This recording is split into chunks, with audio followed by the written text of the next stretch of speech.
Okay, hello QuickBook users.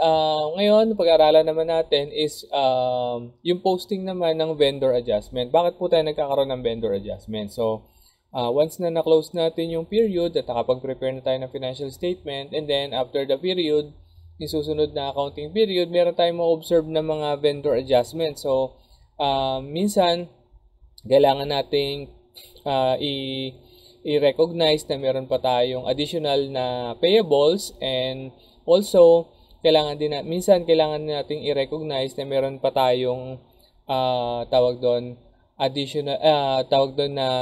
additional credit naman, no, na deduction naman sa accounts payable natin. So ganito po yung adjustment. Okay?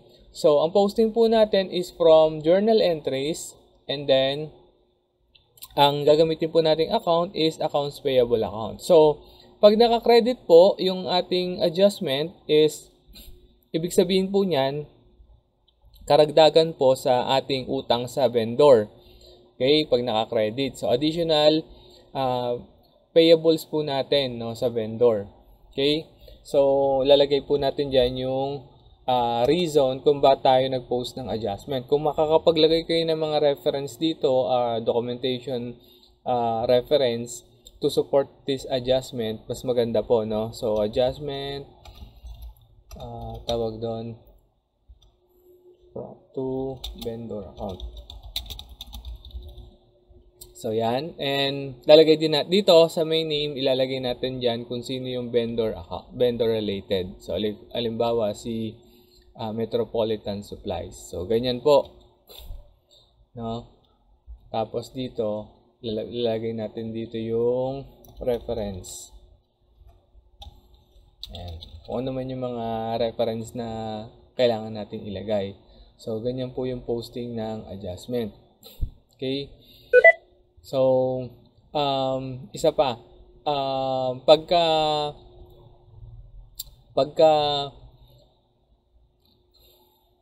Pagka yung adjustment po natin sa accounts payable is naka-debit naman, ito naman ay meron naman tayong additional claim sa ating vendor. Okay? Ganyan po yung posting. So, halimbawa, meron tayong additional claim na 5,000 sa vendor na si Metropolitan Supplies. Okay? And then, ang posting naman natin dito sa isang account is retained earnings or opening balance equity. So, depende na lang po sa accountant ninyo kung paano po, anong ledger po yung gagamitin nyo na adjustment account or suspense account. So, kung nag-aayos pa lang kayo ng QuickBooks, so possible nang gagamitin po natin is opening balance equity. Okay? Then dito, ilalagay po natin yung reason or yung description kung bakit po tayo nag-post ng adjustment para po meron po tayong reference. So, ilagay natin ito, reference for adjustment. Yan. Tapos dito, ilalagay natin dito yung vendor account. So, ganyan po yung gagawin natin. Pag nagpo-post naman po tayo ng, ito po ay additional credits. Yan, additional credits para meron tayong additional claims sa ating vendor. Okay? So, save natin. Ganito po itsura nung ating accounts payable. Accounts payable. So, ayan o. Yung ating pinost kanina na additional charges na additional payable na 9,000, saka yung ating additional naman na credits na pinost na vendor adjustment. So, pagka nagkaroon po tayo ng pay bills, tapos kinlik natin si Metropolitan Supplies, makikita nyo po dito na naka-debit po na bayarin natin, additional kasi na bayarin yung 9,000.